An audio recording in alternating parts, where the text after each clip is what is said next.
கடந்த சில மாதங்களுக்கு முன்பு திருநெல்வேலி மாவட்டம் நாங்குநேரியைச் சேர்ந்த மாணவன் சின்னதுரையை அதே பள்ளியில் படிக்கின்ற சக மாணவர்கள் அந்த மாணவனுடைய வீடு புகுந்து அரிவாளால் வெட்டினார்கள். அந்த மாணவனை மட்டுமல்லாமல் அந்த மாணவனின் தங்கைக்கும் அரிவாள் வெட்டு விழுந்தது. இந்த சம்பவம் தமிழ்நாடு முழுவதும் பெரும் அதிர்வலைகளை ஏற்படுத்தியது. மாணவன் சின்னதுரை ஆசிரியர்களுடைய ஒத்துழைப்போடு மருத்துவமனையிலேயே இருந்த நேரத்திலும் படித்து நடைபெற்று முடிந்த 12ஆம் வகுப்பு பொதுத் தேர்வில் 600க்கு 469 மதிப்பெண்களை பெற்றிருக்கிறார். அப்படி அவர் பெற்றதோடு இல்லாமல் சக மாணவர்களும் சாதிய கண்ணோட்டங்களை விட்டெறிந்து படித்து முன்னேற வேண்டும் என்கின்ற ஒரு அறிவுரையை அவர் சின்னதுரை வழக்கிலே சக மாணவர்கள் சாதி ரீதியாகவும் தூத்துக்குடியைச் சேர்ந்த முனீஸ்வரன் மாணவன் ஆசிரியர்களுக்கு பாடம் எடுக்கிற பொழுது அந்த தலைமை ஆசிரியரே சாதி ரீதியாக அணுகியதும் என ஆசிரியர்களிடமும் மாணவர்களிடமும் சாதி ரீதியான போக்குகள் வளர்ந்து வருவதை தமிழ்நாடு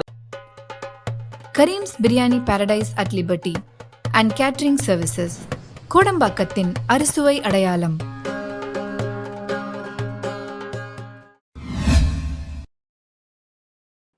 வணக்கம். நாட்டின் எதிர்காலமாக விளங்கக்கூடிய பள்ளி கல்லூரி மாணவர்களிடையே சாதி ரீதியான இன ரீதியான பாகுபாடுகள் நாளுக்கு நாள் பெருகிக் கொண்டு வருவதை தமிழ்நாடு கண்டு அதிர்ச்சி அடைந்த சூழ்நிலையில் தமிழ்நாடு அரசின் சார்பில் ஓய்வு பெற்ற நீதிபதி சந்துரு அவர்கள் தலைமையிலான இந்த ஆணையம் காவல்துறையினர், ஊடகவியலாளர்கள், கல்வி அதிகாரிகள், பெற்றோர்கள், நீதியரசர்கள் என பல்வேறு தரப்பட்ட மக்களையும் மாணவர்களிடத்திலேயும் ஆய்வுகளை மேற்கொண்டு பள்ளி கல்லூரிகளில் சாதி ரீதியான உளவியலை தடுப்பதற்கு, சமத்துவமான பங்களிப்பை அவர்களிடத்தில் உருவாக்குவதற்கு என்னென்ன நடவடிக்கைகளை மேற்கொள்ள வேண்டும் என்கின்ற ஒரு ஆய்வை தமிழ்நாடு முழுவதும் நடத்தினார்கள். அந்த ஆய்வு இப்பொழுது நிறைவு பெற்று தமிழ்நாடு முதலமைச்சர் மு.க. ஸ்டாலின் அவர்களிடம் அதன் அறிக்கையை ஒப்படைத்திருக்கிறார் நீதியரசர் சந்துரு அவர்கள். கடந்த சில மாதங்களுக்கு முன்பு திருநெல்வேலி மாவட்டம் நாங்குநேரியைச் சேர்ந்த மாணவன் சின்னதுரையை அதே பள்ளியில் படிக்கின்ற சக மாணவர்கள் அந்த மாணவனுடைய வீடு புகுந்து அரிவாளால் வெட்டினார்கள். அந்த மாணவனை மட்டுமல்லாமல் அந்த மாணவனின் தங்கைக்கும் அரிவாள் வெட்டு விழுந்தது. இந்த சம்பவம் தமிழ்நாடு முழுவதும் பெரும் அதிர்வலைகளை ஏற்படுத்தியுள்ளது. தான் படிக்கிற பள்ளியிலே முதல் மதிப்பெண்ணை பெற்று வந்த மாணவன் சின்னதுரையை சாதி ரீதியான பார்வையோடு சக மாணவர்கள் பார்த்து பழகியதாலும் தொந்தரவு கொடுத்து வந்ததாலும் பள்ளிக்கூடம் செல்லாமல் தவிர்த்து வந்தார் மாணவர் சின்னதுரை.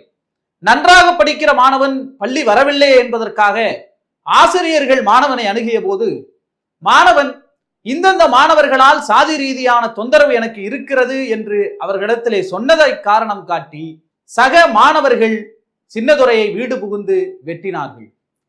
அந்த மாணவன் சின்னதுரை ஆசிரியர்களுடைய ஒத்துழைப்போடு மருத்துவமனையிலேயே இருந்த நேரத்திலும் படித்து நடைபெற்று முடிந்த 12ஆம் வகுப்பு பொதுத் தேர்வில் 600க்கு 469 மதிப்பெண்களை பெற்றிருக்கிறார். அப்படி அவர் பெற்றதோடு இல்லாமல் சக மாணவர்களும் சாதிய கண்ணோட்டங்களை விட்டெறிந்து படித்து முன்னேற வேண்டும் என்கின்ற ஒரு அறிவுரையை அவர் வழங்கினார்.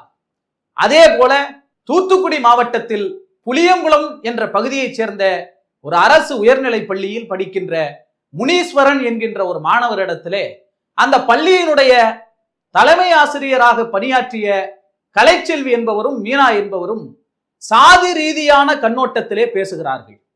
நாமெல்லாம் ஒரே சாதியை சேர்ந்தவர்கள், உயர் சாதியை சேர்ந்தவர்கள் என்று பட்டியலின ஆசிரியர்களுக்கு எதிராக அந்த மாணவனிடத்திலே அவர்கள் பேசுகிற பொழுது அந்த முனீஸ்வரன் என்கின்ற மாணவன் நாம் எல்லோரும் சமம்தானே டீச்சர் என்று ஆசிரியருக்கே வகுப்பெடுத்தார். இப்படி நாங்குநேரியைச் சேர்ந்த மாணவன் சின்னதுரை வழக்கிலே சக மாணவர்கள் சாதி ரீதியாகவும் தூத்துக்குடியைச் சேர்ந்த முனீஸ்வரன் மாணவன் ஆசிரியர்களுக்கு பாடம் எடுக்கிற பொழுது அந்த தலைமை ஆசிரியரே சாதி ரீதியாக அணுகியதும் என ஆசிரியர்களிடமும் மாணவர்களிடமும் சாதி ரீதியான போக்குகள் வளர்ந்து வருவதை தமிழ்நாடு கண்டது. இதை தடுக்கிற வகையில் தான் என்னென்ன நடவடிக்கைகளை எடுக்க வேண்டும் என்கின்ற ஒரு பரிந்துரையை தமிழ்நாடு அரசுக்கு நீதியரசர் சந்துரு அவர்கள் வழங்கி இருக்கிறார்கள். சுமார் 650 பக்கங்களையும் 14 அத்தியாயங்களையும் கொண்ட அந்த அறிக்கையில் 20 உடனடி தீர்வுகளாகவும் நீண்ட காலத்திற்கு அரசு செய்ய வேண்டிய 3 பரிந்துரைகளையும் வழங்கி இருக்கிறார்கள். அதிலும் குறிப்பாக பள்ளிகளில் இருக்கின்ற சாதி பெயர்களை நீக்க வேண்டும் என்பது, தனியார் பள்ளிகளில் இருக்கின்ற பள்ளிகளின் பெயருக்கு பின்னால் இருக்கிற சாதி பெயர்களை நீக்குவதோடு இனி சாதி பெயர்களை வைத்துக் கொள்ளாத பள்ளிகளுக்கு மட்டுமே பள்ளிகள் தொடங்குவதற்கான அனுமதியை வழங்க வேண்டும் என்கின்ற ஒரு வரையறையை கொண்டு வர வேண்டும். அதோடு ஆதிதிராவிடர் பள்ளிகள், கள்ளர் பள்ளிகள் என்கின்ற பெயர்களில் இயங்கக்கூடிய சாதி ரீதியான பள்ளிகளை தமிழ்நாடு அரசின் பள்ளி கல்வித்துறையோடு இணைக்க வேண்டும் என்பது ஒரு பரிந்துரையாக வைக்கப்பட்டிருக்கிறது. மாணவர்கள் பள்ளியிலே படிக்கின்ற போது அவர்களுடைய சாதிய அடையாளத்தை வருகை பதிவேட்டிலே குறிப்பிட்டு வைத்திருப்பார்கள்.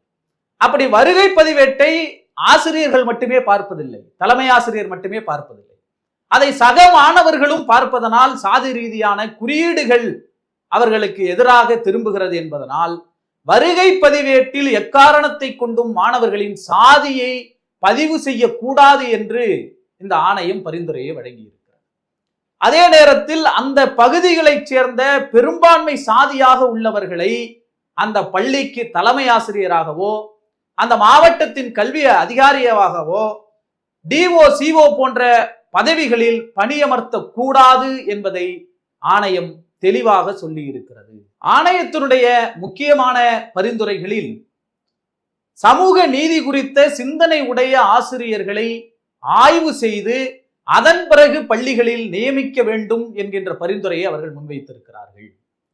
குறிப்பாக மாணவர்களிடம் எழுகின்ற சாதிய உணர்வுகளை வெளிப்படுத்துகிற விதத்திலே கையிலே சாதிய கயிறுகளை, வண்ண வண்ண கயிறுகளை கட்டிக்கொள்வது, நெற்றியிலே திலகமிட்டுக் கொள்வது, செயின், மோதிரம் போன்ற சாதிய அடையாளம் மிகுந்த பொருள்களை பயன்படுத்துவது, இவற்றையெல்லாம் ஆசிரியர்கள் கட்டாயம் தடுக்க வேண்டும் என்று பரிந்துரை அளித்திருக்கிறார். அரசு சார்பிலே வழங்கப்படுகின்ற மிதிவண்டிகளிலோ அல்லது மாணவர்கள் பயன்படுத்துகிற பள்ளிகளுக்கு எடுத்து வருகின்ற சைக்கிளிலே சாதிய குறியீடுகளை வரைந்து வைப்பது போன்றவை கட்டாயமாக தடுக்கப்பட வேண்டும் என்று ஆணையம் பரிந்துரைக்கிறது.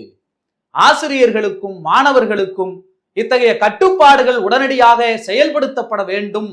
அப்பொழுதுதான் சாதி தொடர்பற்ற, சாதிய சிந்தனையற்ற, சாதி வெறியூட்டப்பட்ட, இன ரீதியான பாகுபாடுகள் களையப்பட்ட ஒரு மாணவர் சமுதாயத்தை இந்த மண் உருவாக்கும் என்ற நம்பிக்கையில் ஓய்வு பெற்ற நீதியரசர் சந்துரு அவர்கள் தலைமையிலான குழு இந்த பரிந்துரைகளை தமிழ்நாடு அரசுக்கு வழங்கி இருக்கிறது.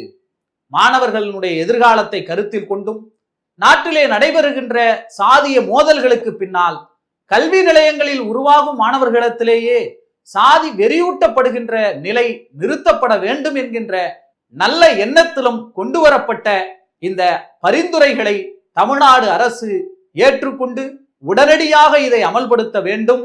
நடைபெற இருக்கின்ற சட்டமன்ற கூட்டத்தொடரிலேயே இதற்கான தனி கவனம் எடுத்து ஆணையத்தின் பரிந்துரையை நிறைவேற்றுவதோடு சட்டமாகவும் கொண்டு வர வேண்டும் என்று இந்த நேரத்திலே நாம் கோரிக்கையாக வைக்கிறோம்.